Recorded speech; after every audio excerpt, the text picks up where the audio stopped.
네, 오늘 말씀의 제목은 두려움과 외면 사이에서라는 제목으로 하나님 말씀 나누고자 합니다. 인간은 태어나면서부터 여러 가지 감정을 느끼며 살아갑니다. 감정이 저희의 기억이죠. 그리고 그 기억들이 켜켜이 쌓여서 나라고 하는 한 사람의 인생과 나라고 하는 한 사람의 삶을 만들어 갑니다. 그러니까 나라는 이 존재는요, 이 수만 가지의 감정을 나의 그 삶이라는 그 빈 공간에다가 켜켜이 채워 넣는 거예요. 감정으로서 기억이 됩니다. 여러분 잘 생각해 보세요. 모든 것은요, 사실 유무를 파악해서 데이터 저장하듯이 저장되는 것이 아니고요, 그 특정한 경험에 따른 감정으로서 우리가 기억하고 있는 거예요. 그렇다면 인류가 느끼는 그 여러 가지 감정들 가운데에서 가장 원초적인 감정은 무엇이라고 할 수 있을까요? 한 작가는 이렇게 이야기를 합니다. 인간이 느끼는 가장 강력하고 오래된 감정은 공포이고, 그 가운데서도 가장 강력하고 오래된 공포는 미지의 존재에 대한 공포이다라고 말하기도 했습니다. 인정하시나요? 이 내용이 좀 와닿지 않을지도 모르겠어요. 근데 제가 찾아보니까요, 이 공포를 느끼는 이 뇌의 부위를 편도체라고 합니다. 그래서 이 편도체가 공포를 지각하고 인간이 이 공포에 대해서 대응할 수 있도록 몸을 준비시킨다고 해요. 실제로 몇 가지 이제 실험한 예시들을 발견할 수가 있었습니다. 원숭이와 쥐를 데려다가 그 뇌에 있는 편도체를 제거하고 이제 천적들과 함께 넣는 거예요. 그랬더니 이 원숭이와 쥐가 천적을 알아보지 못하고 천적을 두려워하지 않고 공포를 느끼지 못하다가 모두가 다 천적에 의해서 목숨을 잃게 되었다는 실험 결과를 얻게 되었다고 합니다. 그러니까 편도체에서 공포를 지각하는 거예요. 공포를 인지하는 겁니다. 사실 우리는 여러 가지 감정들 가운데 공포를 불쾌해하죠. 그렇죠? 기쁨이나 보람이나 즐거움은 우리에게 늘 곱씹어도 행복한 감정을 일깨워주는 그런 감정이라고 할 수 있을 겁니다. 하지만 공포는요, 내 삶에서 지우고 싶어요. 떠올리는 그 순간 나는 이미 그 과거의 그 상처와 아픔 가운데 다시 노출된 것 같은 그런 아픔을 반복하게 되는 거죠. 그러니까 불쾌한 겁니다. 놀이공원에서 공포를 즐기는 사람들도 있지만, 여러분 사실 이건요, 안전하다라고 하는 확신이 있기 때문에 그 공포를 즐길 수가 있는 거예요. 안전에 대한 확신이 없는 공포는요, 이미 그 자체로 고통인 겁니다. 앞서서 제가 이 한 작가의 말과 같이 인간은 세상에 태어나면서부터 여러 다른 감정을 느끼기 전에 아마 공포부터 배울지도 모르겠어요. 아이가 엄마 뱃속에서 태어났을 때 마주하는 이 세상이 얼마나 미지의 세계이고 낯설고 두렵겠어요. 모든 걸 느끼고 음미하기 전에 일단 첫 번째 느끼는 첫 번째 원초적인 감정, 아마 그건 공포일 겁니다. 하지만 역설적으로 이 공포가 있어야지만 안정감이라는 걸 느낄 수가 있어요. 그리고 공포가 있어야지만 사랑이라는 감정 또는 사람들과 연대할 수 있는 그런 가능성도 확보되기도 합니다. 그러니까 공포가 모두 나쁜 것은 아니다라는 거예요. 제가 조금 더 적나라하게 표현하면 우리는 모두 두려움이 있습니다. 두려워하는 것이 있고요, 최대한 우리는 그 두려움을 숨기려고 하고 또 그 두려움을 극복하려고 합니다. 돈에 대한 두려움은요, 돈을 더 많이 벌려고 하는 그런 욕망으로 이어지고요, 또는 건강에 대한 두려움은요, 건강에 대한 불필요한 아주 과도한 지나친 집착으로 이어지게 됩니다. 그럼에도 우리는 늘 그 두려움을 가지고 살아가요. 돈을 많이 가지고 있어도 여전히 이 돈을 잃지는 않을까? 아니면 더 많은 돈이 필요하지는 않을까? 늘 전전긍긍해 합니다. 건강도 마찬가지예요. 충분히 건강한 사람이 오히려 더 건강에 대한 정보와 건강에 대한 관심에 더 많은 관심을 가지고 살아갑니다. 우리는 늘 두려워하며 살아가요. 우리는 오늘을 살죠. 미래라고 하는 것은 언제나 미지의 영역으로 남아있고 추측만 가능하기 때문에 우리의 존재는 근본적으로 불안할 수밖에 없어요. 현실을 사니까, 미래는 아무도 모르니까, 보장할 수 없으니까, 그러니까 불안해하는 겁니다. 그게 근본적인 인간이 느끼는 공포에 대한 이야기예요. 그리고 죽음이라고 하는 조금 어려운 표현이지만 자기 존재의 소멸의 순간, 이 소멸의 순간이 시시각각 다가오고 있습니다. 우린 언젠가 다 죽을 거잖아요. 우린 언젠가 다 소멸될 겁니다. 이 소멸의 순간이 오고 있다는 것 이 자체가 우리를 근원적으로 두려움에 빠뜨리게 한다라고 많은 심리학자들도 이야기하고 있기도 합니다. 오늘 저희가 읽은 본문은 이집트 전역에 퍼부은 10가지 대재앙 가운데 7번째 재앙을 다루고 있습니다. 출애굽기 9장 18절 말씀을 함께 보면요, 내일 이맘때면 내가 무거운 우박을 내리리니 애굽 나라가 세워진 그날로부터 지금까지 그와 같은 일이 없었더라 라고 전하고 있습니다. 여러분, 이 7번째 재앙에는 이전에는 나타나지 않았던 2가지 특징이 있습니다. 존 더 햄이라고 하는 이 구약학자가 이 2가지 특징을 굉장히 주의 깊게 보고 있는데요, 하나는요, 앞서 이 수많은 10가지 이 대재앙 가운데 오늘 본문에 나오는 7번째 재앙인 이 우박의 재앙만큼 긴 본문이 없다는 거예요. 이 우박의 재앙이 여러 10가지 재앙 가운데 가장 길게 묘사가 되어 있습니다. 또 하나는요, 이 우박 재앙부터 이집트 사람들이 생명을 잃는 기록이 명시적으로 나타난다라는 사실입니다. 물론 이전까지도 피해는 있었겠죠. 하지만 그 피해 규모를 예측하거나 아니면 예측할 수는 있었지만 실제로 그 피해를 기록하거나 집계하지는 않았습니다. 지금 7번째 재앙부터는 그 이집트 사람들이 목숨을 잃고 있는 그 과정을 실제로 기록하고 집계하고 있어요. 이집트를 향한 하나님의 압박은 점점 그 수위를 높여가고 있습니다. 왜 7번째 재앙인 이 우박에 관한 재앙이 여러 10가지 수많은 재앙들 가운데 가장 길게 묘사되고 있을까요? 저는 그 이유 가운데 하나가 두려움에 대한 감정, 공포에 대한 묘사 때문이다라고 저는 생각합니다. 앞서 저희가 계속 그 이집트에 대한 내용을 살펴보고 있는데요, 이 우박의 재앙은 이집트의 그 신화적인 세계관 안에서 하늘의 여신 누트, 습기의 여신인 테프누트, 공기의 신인 슈를 초토화시키는 일종의 상징입니다. 그래서 이집트의 세계관의 그 신화를 부수는 거예요. 한번 상상해 보세요. 천혜의 환경이라고 여겨졌던 이집트의 땅이 더 이상 안전하지 않은 땅이 되었습니다. 비옥한 옥토와 또 맑은 하늘과 그 안에서 내리쬐는 태양과 정기적으로 범람하는 나일강의 이 시너지와 이 하모니가 얼마나 이집트에 번영을 안겨다 주었는지 모릅니다. 그야말로 지정학적인 아주 특별한 위치를 점하고 있었던 그 지역에서 번성했던 고대의 한 국가, 한 왕조를 우리가 다루고 있는 겁니다. 그런데 그 안전하고 완벽한 곳에서 우박이 떨어지고 있어요. 더 이상 완전하지 않은 지역이 된 겁니다. 금싸라기의 땅의 상징, 그 축복의 땅이 이제는 축복이 아닌 위협의 상징, 공포의 땅이 되었다는 거예요. 이와 유사한 사례가 안타깝게도 우리나라에서도 발견할 수가 있습니다.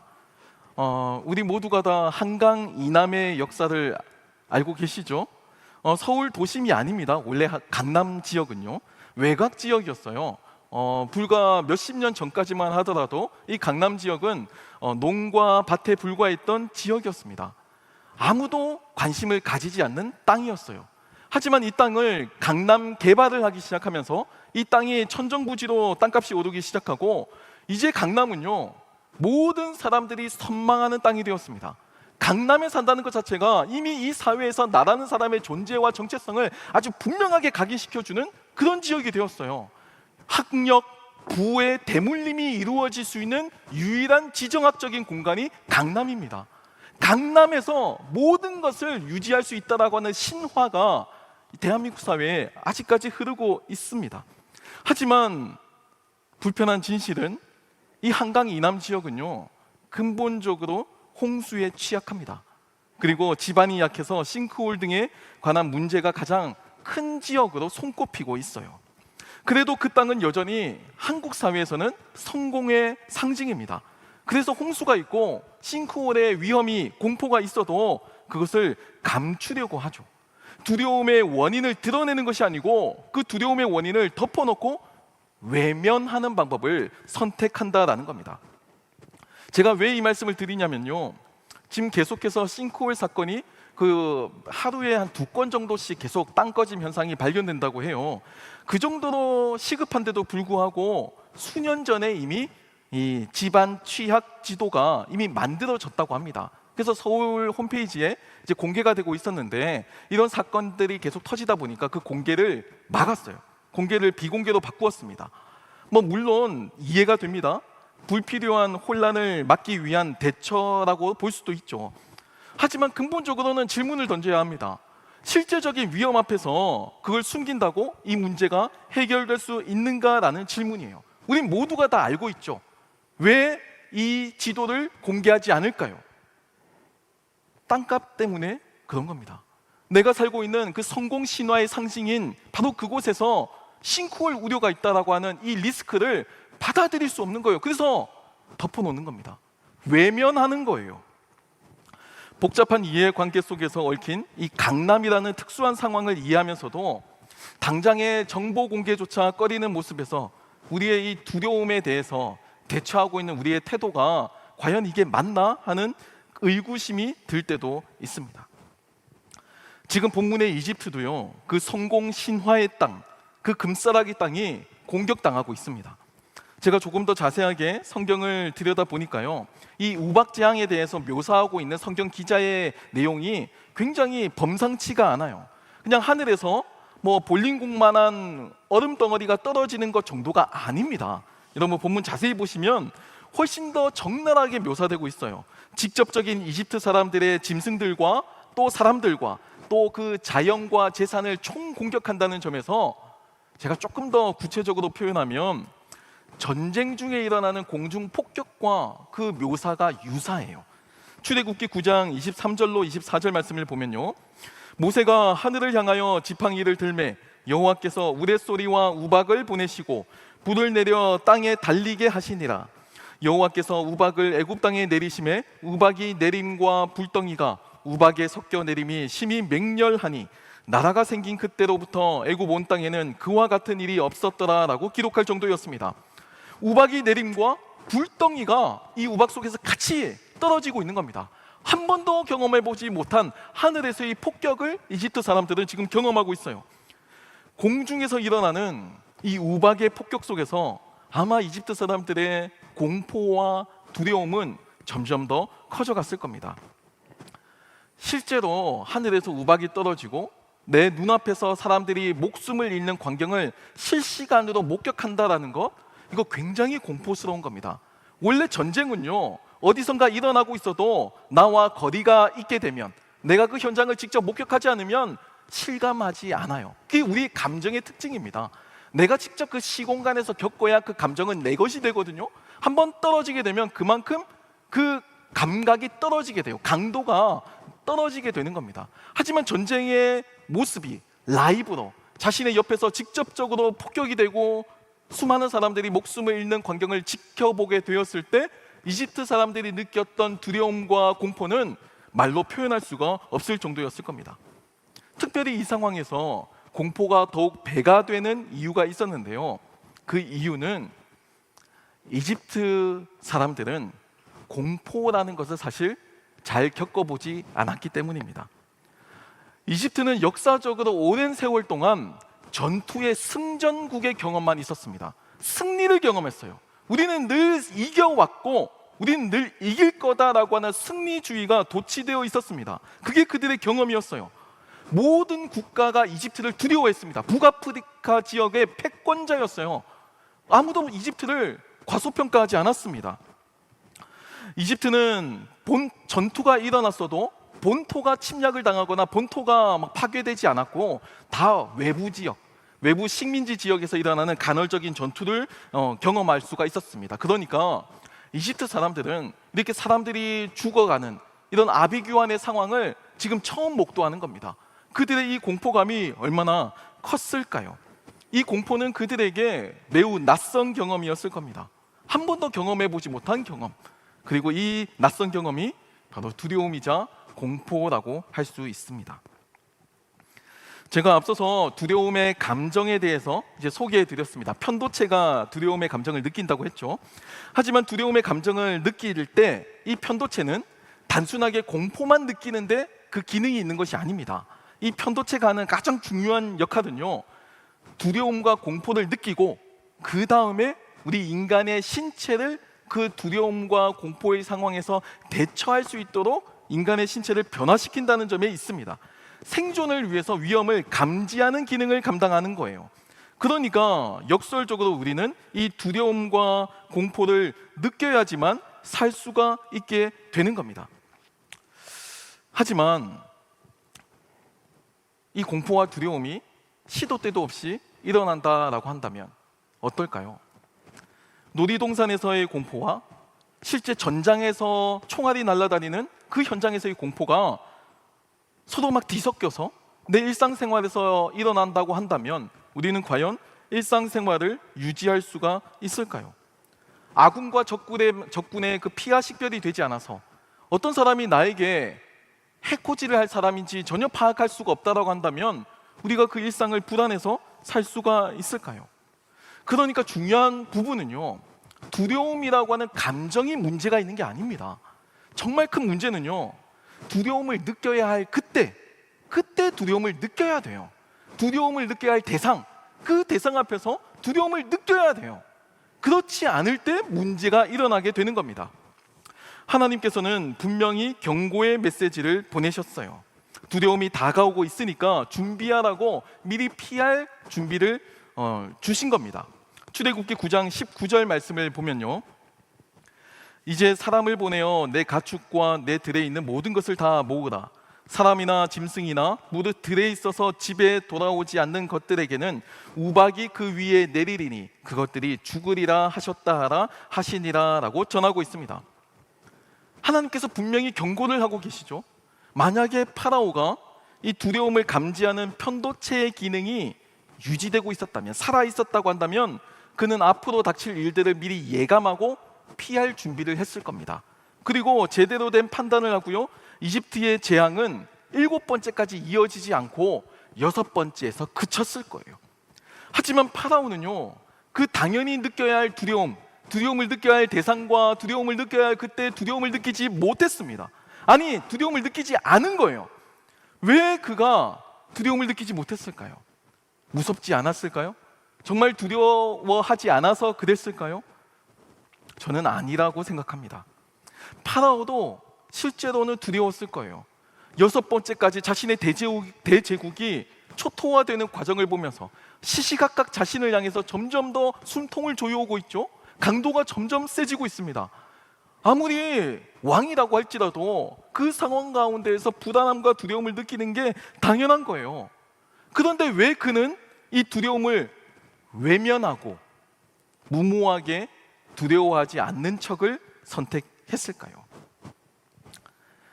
당대 최강대국 파라오의 최고 권력자라고 하는 그 위치가 그를 이렇게 만든 겁니다. 만약에 그가 일반 자연인이었다면 그는 두려움을 느꼈고요, 그 두려움의 대상 앞에서 올바른 선택과 판단을 했을 거예요. 하지만 파라오라는 위치가 이 모든 걸 바꾸어 놓았습니다. 가장 강력한 초강대국의 최고 권력자입니다. 최고 통수권자예요. 그 위치가 자신이 두려워도 두려움을 표현할 수 없게끔 만들게 된 겁니다. 약해 보이면 안 되니까. 평생을 이집트 왕조에서 나고 자랐습니다. 그래서 어릴 때부터 이집트의 강함에 대한 이야기를 교육받고 세뇌되어서 컸어요.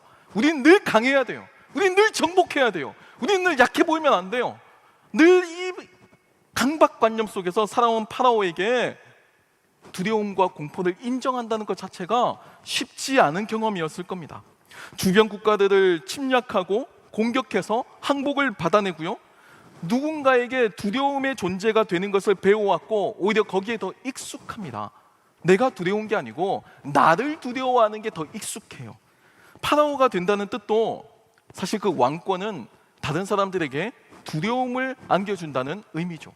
나는 늘 두려움의 존재가 되어야만 하는 겁니다. 일평생 절대적인 갑의 위치에서 다른 모든 사람들을 두렵게 하며 살았습니다. 그 어떤 사람도 파라오의 마음 가운데 두려움을 심어주지 못했어요.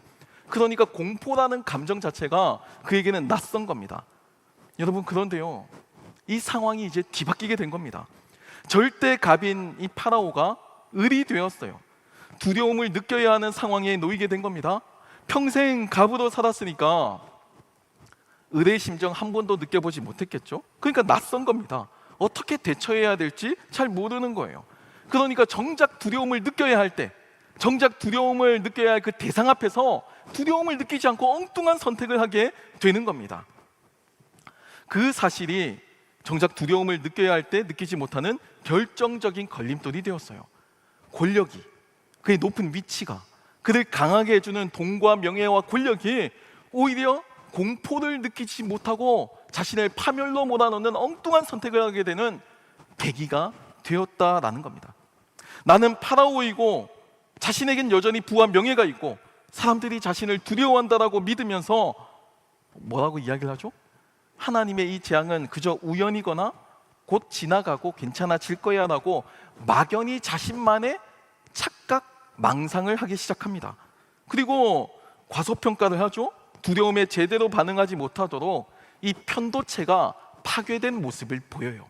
천적이 나타났는데 천적 앞에서 두려움을 잊어버린 그 생쥐의 모습, 원숭이의 모습을 그대로 답습하는 겁니다. 여러분, 우리도 평생을 이 두려움이라는 감정을 가지고 살아갑니다. 이건 모든 인간이 동일해요. 사회적 위치가 높든지 경제적으로 부유하든지 안 부유하든지 우리 모두가 다 근본적으로 두려움의 감정을 가지고 살고 있습니다. 태어나면서부터 가지게 되는 가장 원초적인 감정이 이 공포라고 했듯이 나를 제외한 모든 것이 다 낯설고 이질적이고 두려움의 감정을 가지고 대하게 될지도 몰라요. 하지만 두려움이라는 감정 그 자체가 잘못된 것은 아닙니다. 두려움이라는 감정을 알아야지만 우리는 위험을 감지할 수 있고 위험을 피할 수가 있어요. 그러니까 두려움을 알아야 생존할 수 있다는 겁니다. 이 편도체는요, 이 뇌 앞부분에 있는 편도체는 두려움을 감지하고 본능적으로 생존을 위한 상태로 우리의 신체를 작동시킵니다. 동공이 확장되죠. 숨이 가빠집니다. 그리고 근육이 긴장하기 시작해요. 이건 신체가 생존하기 위해서 준비하는 겁니다. 부정적인 현상이 아니에요. 지금 위기 상황이니까 살기 위해서 정신 똑바로 차리라고 각성하는 효과를 가지고 있는 겁니다. 자신을 보호하기 위한 신체 변화죠. 정작 중요한 것은 공포가 아니고요, 이 두려움을 감지하는 센서, 이것이 마비되었거나 파괴되었을 때입니다. 그때는요, 자신이 어떤 처지에 있는지 몰라요. 내가 지금 어떤 공포의 상황, 어떤 위험한 상황에 있는지 제대로 판단하지 못합니다. 그래서 그게 더 큰 문제라는 거예요.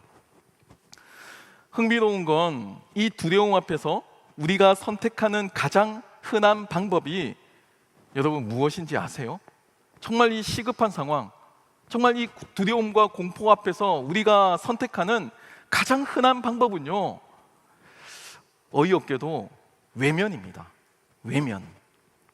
두려움의 실체를 알고 있습니다. 두려움과 공포를 지금 경험하고 있습니다. 마주하고 있습니다. 직면하고 있습니다. 실제로는 굉장히 두려워요. 그런데 안 그런 척 포장하고 외면합니다. 그냥 못 본 척 그냥 넘어가기 시작합니다. 시간 뒤로 숨어요. 지금 당장 일이 아니니까 언젠가 어떻게든 되겠지 하고 시간 뒤로 숨어요. 적당히 자기 변명합니다. 그러면서 합리화하면서 숨어버려요. 온라인 세계도 숨고 게임하면서 숨고 두려움의 현실을 직시하지 않고 적당히 얼버무리면서 적당히 외면하는 길을 선택합니다. 실제적으로 그것에 대해서 고민하지 않아요. 내가 동공이 확장되고 숨이 가빠오고 온몸에 긴장이 들어가면 살기 위해서 뭔가 선택을 해야 되는 거예요. 근데 이걸 인위적으로 완화시키기만 하는 겁니다. 공포는 있어요, 여전히. 근데 그냥 내가 외면하는 거예요. 그냥 어떻게든 되겠지 하고 넘어가는 겁니다. 온갖 종류의 변명이 내 안에 가득해요. 그건 자신의 생존을 위해 존재하는 편도체, 두려움을 인지하는 이 편도체를 스스로 마취시키는 것과 똑같습니다. 자신에게 전혀 도움이 되지 않아요. 오늘 본문 20절, 21절 말씀을 보겠습니다. 바로의 신하 중에 여호와의 말씀을 두려워하는 자들은 그 종들과 가축을 집으로 피하여 들였으나 여호와의 말씀을 마음에 두지 아니하는 사람은 그의 종들과 가축을 들에 그대로 두었더라라고 전하고 있습니다. 여러분, 본문을 자세히 보시면요, 지금 모두가 다 똑같이 공포와 두려움 앞에 놓여져 있어요. 모두가 다 공포를 느끼고 있다고요. 지금 불안해하고 있습니다. 두려워하고 있습니다. 그런데 동일한 두려움의 상황에서 어떤 사람은 올바르게 편도체가 작동을 해서요, 본능이 시키는 대로 종들과 가축들을 집 안으로 옮깁니다. 동공이 확장되고 막 호흡이 가빠지고 근육이 긴장되기 시작하면서 어떻게든 살려야겠다, 숨는 겁니다. 그 경고의 위협을 온전히 받아들였어요. 그런데 어떤 사람은요, 종들과 가축들을 그대로 내버려 둡니다. 공포를 느끼고 있지만 그걸 대처하지 않고 있어요. 왜 똑같은 공포의 상황, 똑같은 두려움의 상황에서 이와 같은 상반된 행동을 하고 있을까요? 무엇이 이 두려움이라고 하는 이 상황에서 어떤 사람은 경고를 듣고 자신을 구원하고 또 어떤 사람은 자신을 지키지 못하고 파멸할까요? 이 선택의 기로에 어떤 중요한 기준점이 있을까요? 여러분, 저는 이것을 오늘날 우리가 살고 있는 이 복음의 상황과 닮아 있다라고 저는 생각합니다. 우리가 지금 살고 있는 이 세상은요, 죄의 끔찍함을 마주하고 있고요, 잔인함을 마주하고 있고, 죄의 열매인 그 사망이라는 결과를 온 시대와 역사를 통해서 직접 목격하고 있습니다. 인간이 선하다고요? 우리 인류가 발전하고 진보하고 있다고요? 여러분, 이런 환상은요, 이미 1, 2차 세계대전 당시에 다 끝장났습니다. 그 이후에 허무주의 나타났잖아요. 그 이후에 회의주의 나타났잖아요. 더 이상 인류를 낙관적으로 보는 그런 세계관 존재하지 않아요. 인간이 발달된 지성을 가지고 얼마나 무모한 행동을 할 수 있는지, 인간이 권력을 가지고 얼마나 자신의 사욕을 위해서 악행을 저지를 수 있을지 얼마든지 확인할 수 있는 오늘날 세상을 살고 있습니다. 수많은 서구의 유럽권의 그 지성적인 토대가 탄탄하다라고 주장하는, 또 민주주의가 발달했다라고 하는 그런 국가들에서도 굉장히 정치적으로도 혼란하죠. 이 나라, 이 세상 자체가 우리에게 그 두려움과 공포가 점점 더 증가하고 있는 세상을 우리는 지금 마주하고 있는 겁니다. 인간은 늘 두려움을 느껴요. 생존을 위해서 피땀 흘려 일을 하죠. 하지만 그러면서 고군분투하며 삶을 살아도 우리는 언젠가는 사망이라고 하는 정해진 결말을 향해 나아갈 뿐입니다. 그게 인간이에요. 그 사망이라는 그 시시각각 다가오는 자기 소멸의 순간 앞에서 내가 내 존재를 연장시키기 위해서 오늘도 피땀 흘려서 일을 하죠. 피땀 흘려서 일을 하면서 나의 존재 가치를 증명하고 입증하고 노동하면서 살아가지만 그 안에서 우리는 점점 더 소진되고 힘들 뿐입니다. 이런 상황에서 어떻게 낙관적으로 세상을 바라볼 수 있겠냐는 거예요. 심리학에서 인간의 근원적인 불안을 죽음, 자기 소멸에 대한 공포로 이해하는 것이 결코 무리수가 아니에요. 약간의 비약이 있긴 하지만 인간의 모든 행동은요, 죽음, 자기 소멸에 대한 공포에 대한 그 인간의 병리적인 증세로 이해할 수 있을 정도입니다. 왕이 왜 왕권에 집착할까요? 왜 권력에 집착할까요? 우리가 유한한 인생을 살기 때문입니다. 그 유한한 인생, 다른 사람과 차별화되는 그 무언가를 얻기 위해서 우리는 경제에 집착하거나 건강에 집착하거나 외모, 인기에 집착하거나 권력에 집착한다는 겁니다. 이게 그냥 근본적으로 인간의 마음 가운데 세팅된 기본 값이에요. 벗어날 수가 없다라는 겁니다. 병리적인 증상인 거죠. 정해진 결말에 대한 두려움을 잊기 위해 돈, 명예, 인기에 목을 매며 살아가지만 여러분, 모든 것은요 다 순간의 외면일 뿐입니다. 회피예요. 두려움은 외면과 회피로 해결되지 않습니다. 그 앞에서 어떤 이는요, 구원의 복된 소식을 듣고 예수를 믿기로 작정합니다. 나의 죄됨과 나의 사망의 육신을 인지하고 하나님 앞에 나아가서 복음을 수용하고 새로운 삶을 살기로 작정하죠. 근데 또 어떤 이들은 여호와의 말씀을 두려워하지 않고 그 선택을 밀어내버립니다. 외면해요. 여러분, 복음을 전할 때 보면 많은 사람들이 그 복음에 대한 실제 내용 가지고 예수를 믿고 안 믿고 따지지 않습니다. 예수에 대한 내용이 아니라 교회가 나는 싫어, 예수 믿는 사람들이 싫어, 이렇게 이야기를 하는 거예요. 근데 여러분, 한번 생각해 보면요, 복음에 대한 내용과 교회에 대한 문화나 예수 믿는 사람들의 실수나 잘못된 언행과는 별개의 문제입니다. 다른 거예요. 복음을 내용을 동의하면서도 교회 다니는 사람들이 싫어서 교회 나오지 않는다는 뜻은 그냥 시간 뒤로 숨는 겁니다.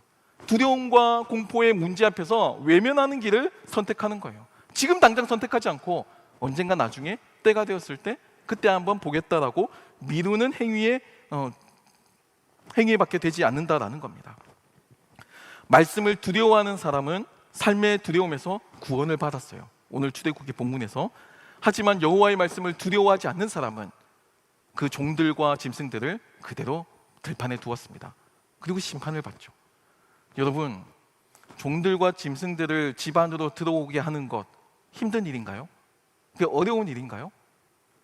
너무나도 간단한 겁니다. 마음의 결단만 하면 할 수 있어요. 그런데 안 하는 겁니다. 교회 나오는 거 어려운 일인가요? 힘든 일인가요? 내가 예수 믿는 거 어려운 일인가요? 힘든 일인가요? 초대교회처럼 예수 믿으면 순교당하나요? 초대교회처럼 예수 믿으면 사회에서 매장되나요?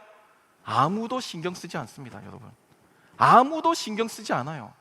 내가 교회 가든지 말든지, 주일날 예배 드리든지 말든지 세상은 전혀 신경 쓰지 않습니다. 그런데 그 상황에서도 여전히 이 복음이 내 눈앞에 도착해 있고 내 귀에 들림에도 불구하고 우리는 그 복음 앞에 귀를 기울이지 않아요. 그 쉬운 선택을 하지 않고 오늘을 허비하고 낭비하고 있습니다. 외면하고 있어요. 삶의 문제가 달라질까요? 삶의 기초값이 변하지 않는데 삶의 환경이 달라질 수 있을까요?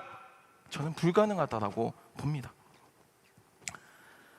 사랑하는 여러분, 저는 우리 모두가 이 파라오와 같이 두려움에 대처한다고 생각합니다. 두려움이라고 하는 이 감정 앞에서 혼란스럽죠. 부끄럽고 내가 어찌해야 될지 모르고 당황스러울 겁니다. 하지만 그렇다고 외면이 능사가 아니에요. 그런데 우리는 외면하는 방법을 주로 선택합니다. 사실 우리가 갑은 아니죠. 갑의 역할을 감당하지는 않을 겁니다. 보통 사회에서는 을의 고통을 우리가 토로하죠. 청년의 삶이라는 것 자체가 이미 이 사회에서 약간의 을 위치에 있어요. 좌절하고 실패하고 낙심하면서 그런 걸 확 학습하는 겁니다. 부정적인 경험들이 우리에게 긍정적인 성공의 경험보다 훨씬 더 많죠. 물론 능력이 뛰어난 사람은 난 뭐 대입도 한 번에 가고 직장도 한 번에 가고 결혼도 뭐 한 번에 가고 아주 좋아 이렇게 생각할지 모르겠지만 여러분, 그래도 근본적인 불안은 여전히 남아 있습니다. 건강, 사고, 재난, 여러 가지 문제들이 우리 앞에 리스크로 잠재적으로 존재하고 있어요. 그 막연한 미래와 진로와 그 문제 앞에서 돈과 평판, 여러 사회적 인기에 집착해하며 민감해하며 두려워하지만 우리가 배운 정말 학습화된 정말 잘된 것 중에 하나는 두려워하지 않는 척을 배우는 겁니다. 정말 불안해요. 내 미래가 어떻게 될지 그냥 맨정신으로 상상하면 끔찍해요. 답이 나오지 않아요. 내가 이 상황에서 어떻게 계속 살아갈 수 있을까? 내가 취업을 할 수 있을까? 내가 어떻게 삶을 영위해야 할까? 생각하면 머리 아파요. 답이 나오지 않아요. 그러니까 그냥 외면합니다. 잊어버려요. 그 길이 쉽기 때문입니다. 그런 상황에서 이 문제를 해결하기 위해서 갑이 되고자 하는 욕망으로 발전할 때도 있어요. 나도 강남에 살고 싶다. 나도 강남에서 죄송합니다. 저 아크로비스타에서 살고 싶다. 이러면서 거기서 내 신화와 성공이 이어질 거라고 생각하죠. 여러분, 잘못된 선택입니다. 그것이 우리의 근본적인 불안을 해결해 주지 못해요. 두려움을 느끼되 그 대처 방법이 잘못되었다는 겁니다. 두려움을 느꼈을 때는요, 내가 두려움의 존재가 되겠다라는 것은 파라오가 선택한 최악의 방법입니다. 내가 두려워져서는, 내가 돈과 권력을 더 많이 거머쥐어서 다른 사람들이 더 나를 두려워하게 된다고 해서 내가 가지고 있는 두려움이 해결되지는 않습니다. 내 삶의 결핍의 두려움을 잊기 위해서 더 많은 것을 채우려고 하는 이런 욕망도 절대 이 두려움을 해결해 주지 못합니다. 두려워할 때를 놓치고요, 두려워할 대상을 외면하는 역기능만 나타낼 뿐이죠. 두려움과 외면 사이에서 우리는 두려움을 오롯이 기억하고 받아들여야 합니다. 아프지만 냉정하게 인정해야 돼요. 우리는 두려움, 그 원초적인 공포를 인정하고 수용해야 합니다. 그래야 그 다음 우리의 스텝을 결정할 수가 있어요. 그게 맞는 겁니다. 성경은 뭐라고 이야기하는지 아세요? 죄의 삭은 사망이라고 이야기합니다. 우리가 가지고 있는 생물학적인 죽음, 우리가 가지고 있는 생물학적인 내 존재의 소멸은 원래 하나님의 기획과 의도가 아니었다는 겁니다. 부조리가 일어났어요. 삶에서 뭔가 부작용이 끼어든 겁니다. 하나님의 의도와 원치가 않음이 생겨난 거예요. 하나님은 생명입니다. 영원히 살길 만하고 기쁨과 행복이 가득하길 바래요. 그게 하나님과 우리가 가지고 있는 원래 근본적인 계약 관계입니다. 하나님과 우리가 가지고 있는 부모와 자녀 간의 관계였다고요. 근데 성경이 이야기하는 것은 죄가 그 사이를 가로막았다라고 이야기합니다. 그리고 그 죄의 현상적인 증거가 소멸이다, 사망이다라고 이야기하고 있습니다. 근본적으로 우리의 두려움과 불안에 대한 문제를 성경은 처음부터 적시하고 있어요. 그런데 그 문제 앞에서, 경고 앞에서 우리의 편도체는요, 정확하게 그 문제를 짚고 넘어가지 않습니다. 외면해 버립니다. 적당히 우연일 거야, 그냥 사람은 그냥 원래 죽는 걸 거야, 잘 모르겠지만 아마 그럴 걸 거야, 내 인생을 거기에 걸려고 뭐 심사숙고하고 고민하지 않아요. 그냥 오늘 하루 그냥 어떻게든 버티기 위해서 그냥 외면하는 법을 손쉽게 선택한다라는 겁니다. 여러분, 이 공포를 직시해야 복음이 들려요. 직시하지 않으면 평생을 외면하고 도피하고 회피하며 살 겁니다. 복음을 전하는 거 우리가 왜 주저하는지 아세요? 시간이 많으니까, 아직까지 여건이 많으니까 급하지 않은 겁니다. 근데 당장 내일 어떻게 될지 어떻게 아세요? 지금 상황 가운데 복음이 필요한 부분이 있는데 내가 그걸 놓치고 있는지 어떻게 아냐고요. 우박이 떨어진다고 이야기했는데 들에는 여전히 종들과 가축이 있는데 집어넣는 게 그게 뭐가 어려운 일이라고 망설이고 지연하고 계속 그냥 지켜만 보고 있느냐라는 겁니다. 종들과 짐승들에게 집으로 가라고 했을 때 안 가면 그들의 책임이죠. 그렇죠? 가라고 했어도 안 간다면 그들의 책임입니다. 두려움과 공포를 느끼는 그 편도체에 문제가 생긴 거죠. 하지만 외치지도 않는다면, 우박이 내리니까 종들과 짐승들을 집 안에 들어가라고 말도 하지 않는다면, 여러분, 그걸 우리는 어떻게 이해해야 할까요? 우리를 둘러싼 많은 위협들을 성경은 죄의 결과라고 이야기합니다. 이 위협들 속에서 우리의 생존 반응은 하나님을 찾는 것으로 연결되어야 합니다. 그리고 여호와의 말씀을 두려워하는 것으로 연결되어야 합니다. 지금 이 시간 하나님 앞에 서길 바랍니다. 만약 아직까지 예수님을 모르는 분들이 있다면 용기를 내시기 바랍니다. 주님을 알고 싶습니다, 이렇게 이야기하시고 또 기도하시고 또 목회자에게 연락을 주시고 또 함께 영접 기도도 하고 함께 신앙생활을 했으면 좋겠어요.